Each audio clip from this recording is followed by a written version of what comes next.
हाय बच्चों, क्या हाल है आपका। मैं विक्की सिंह और एसवीपी इंस्टीट्यूट में आपका स्वागत है। तो क्वेश्चन ये आ रहा है अभी पीडब्ल्यूडी बच्चों का कि भैया कौन सा सर्टिफिकेट हमें भरना है अगर हमारी कोई स्पेशल कैटेगरी है। तो देखो, अगर आप एक जनरल कैंडिडेट हैं और पीडब्ल्यूडी हैं तो आपको सिर्फ और सिर्फ अपना पीडब्ल्यूडी सर्टिफिकेट अपलोड करना है।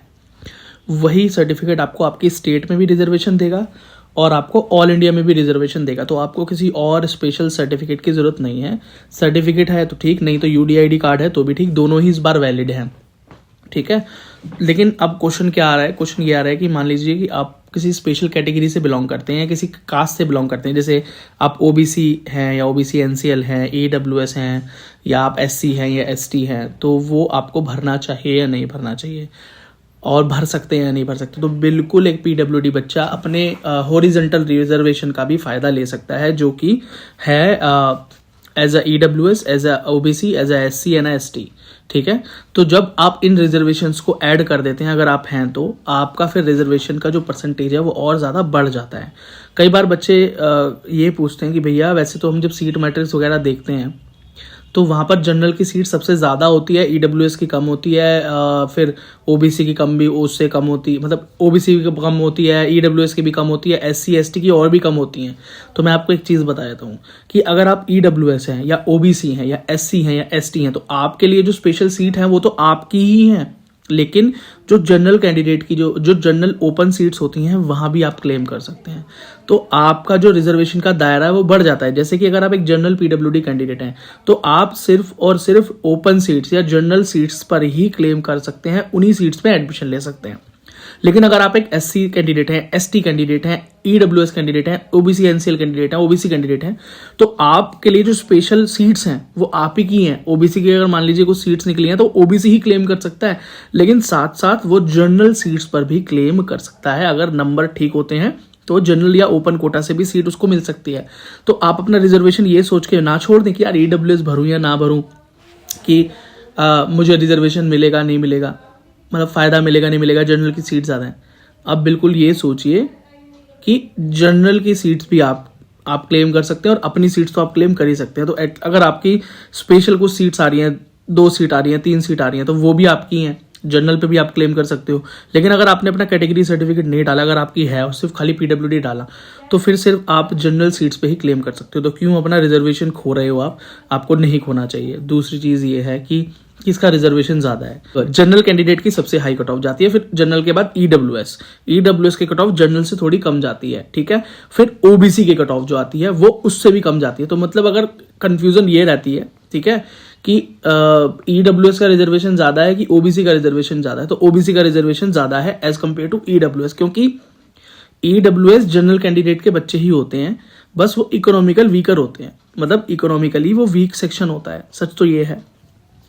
तो जनरल से कम रिजर्वेशन से कम कट ऑफ ईडब्ल्यूएस की जाती है, ईडब्ल्यूएस से कम कट ऑफ ओबीसी की जाती है, ओबीसी से कम कट ऑफ एससी की जाती है और एससी से कम कट ऑफ एसटी की जाती है। ये है, ठीक है। अब बिल्कुल क्लियर है, कोई कंफ्यूजन नहीं है। तो आप इस बात को बिल्कुल ध्यान रखें और इसी हिसाब से आप अपनी कैटेगरी को ज़रूर भरें। ठीक, अच्छा, मैं एक चीज़ और जाते जाते इस वीडियो में आपको बता दूं कि जो सर्टिफिकेट्स होते हैं ना, जैसे ओबीसी का सर्टिफिकेट है, एससी का है, एसटी का है, ये बेटा सेंट्रल लेवल और स्टेट लेवल अलग अलग होते हैं। हो सकता है आप अपनी स्टेट में ओबीसी हैं लेकिन ऑल इंडिया की लिस्ट में आप ओबीसी नहीं हैं। आपकी स्टेट पे आपकी गवर्नमेंट ने आपको ओबीसी का रिजर्वेशन दिया है, लेकिन वही रिजर्वेशन आपको ऑल इंडिया में नहीं है। मतलब अगर मान लीजिए आप किसी केरला में हैं और कोई आपकी कैटेगरी है जो वहाँ ओबीसी के अंदर आती है, लेकिन दिल्ली में आप ओबीसी नहीं होंगे, जो दिल्ली में आपको एज ए जनरली आना पड़ेगा।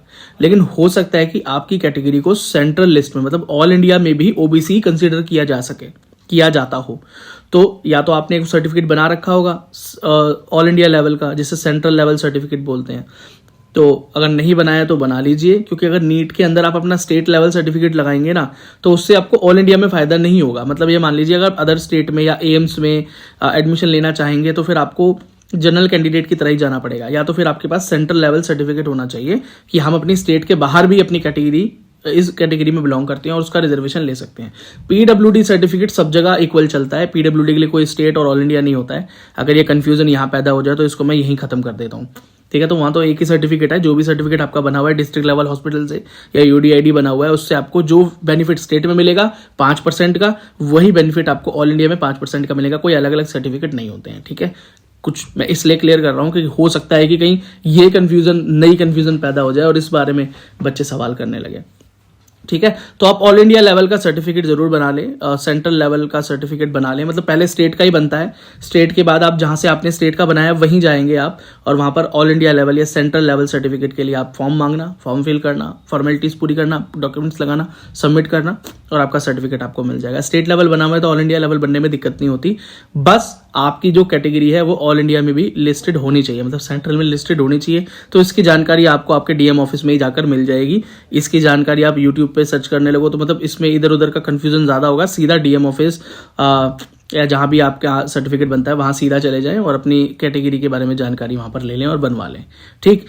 अगर कोई ऐसी कंडीशन है कि मान लीजिए भाई मेरी कैटेगरी तो सिर्फ स्टेट में ही है, ऑल इंडिया में लिस्ट ही नहीं है, मान लीजिए कुछ जगह पर मुस्लिम जो पॉपुलेशन है उसको ओबीसी कंसिडर किया हुआ है, ठीक है। कुछ स्टेट है हमारे कुछ भारत के अंदर कुछ स्टेट्स हैं जहाँ पे मुस्लिम जो बच्चे हैं उनको ओबीसी कंसिडर करते हैं, लेकिन वही मुस्लिम जो है ऑल इंडिया में ओबीसी कंसिडर नहीं होता। तो अब वो चाहेगा कि मैं ऑल इंडिया में कोई लिस्ट ऐसी ढूंढूं, मतलब ऑल इंडिया में क्या मुझे ओबीसी का रिजर्वेशन मिलेगा, तो नहीं जी, नहीं मिल पाएगा, क्योंकि ऑल इंडिया के अंदर मुस्लिम को सिर्फ माइनॉरिटी कंसिडर करते हैं, ओबीसी कंसिडर नहीं करते। तो मैं एक एग्जाम्पल के थ्रू आपको ये बात बताना चाह रहा था कि पक्का नहीं है कि आपकी स्टेट में अगर आप ओबीसी हैं तो ऑल इंडिया में आप ओबीसी हो ही हो, मतलब आपने ऑल इंडिया लेवल का सर्टिफिकेट बनाने अगर चले भी जाएं तो आपको रिजर्वेशन मिल ही जाएगा, इसकी कोई गारंटी नहीं है। क्योंकि हो सकता है कि आपकी कैटेगरी जो है, आपकी कास्ट जो है वो ऑल इंडिया में भी कंसिडर करते हो ओबीसी या नहीं तो फिर नॉर्मल जनरल कैटेगरी से तो आप काउंसलिंग करा ही सकते हैं ऑल इंडिया में। लेकिन जब बात आएगी स्टेट के अंदर, तो स्टेट में जब, क्योंकि एडमिशन दो तरह से होता है, जब आप एडमिशन प्रोसेस में आगे जाएंगे एडमिशन दो तरीके से होता है। पहला होता है ऑल इंडिया लेवल पे, मतलब जहां पर किसी भी स्टेट का बच्चा किसी भी दूसरी स्टेट में एडमिशन ले सकता है, एमसीसी कंडक्ट कराती है इसको, और 15% सीट हर स्टेट की ओपन होती है सबके लिए। मतलब दिल्ली की अगर मान लीजिए किसी कॉलेज में 100 सीट्स हैं 100, तो उसमें से 15% सीट जो है वो ऑल इंडिया के लिए ओपन होगी, मतलब 15 सीट्स ऑल इंडिया के बच्चे क्लेम कर सकते हैं, 85 दिल्ली के बच्चों के लिए रिजर्व होगी। ऐसे ही जो क्राइटेरिया है ये सब जगह चलता है, एम्स को छोड़ के। एम्स में 100% सीट्स ऑल इंडिया के बच्चे क्लेम करते हैं, उसमें किसी स्टेट का अलग से रिजर्वेशन नहीं होता है, ठीक है। तो काफ़ी चीज़ें मैं यहाँ पर क्लियर कर चुका हूँ। कुछ क्वेश्चंस अगर फिर भी रह जाएं तो कमेंट सेक्शन नीचे खुला हुआ है, आप ये सारी जानकारी रिटर्न फॉर्म में इंस्टाग्राम, टेलीग्राम, व्हाट्सएप पर एक्सेस कर सकते हैं। लिंक इस वीडियो के डिस्क्रिप्शन में है, नाम है द एसवीपी इंस्टीट्यूट, और वहाँ जाकर एक्सेस करें, जुड़ जाएं, क्योंकि इस तरह की इन्फॉर्मेशन मैं वहाँ डालता रहता हूँ। लाइव भी होती है वहाँ पर क्वेश्चन आप मुझसे पूछ सकते हो, और इंस्टाग्राम पे भी आप मुझे फॉलो कर सकते हो, दाविकी सिंह। मेरा लिंक इस वीडियो के डिस्क्रिप्शन में है।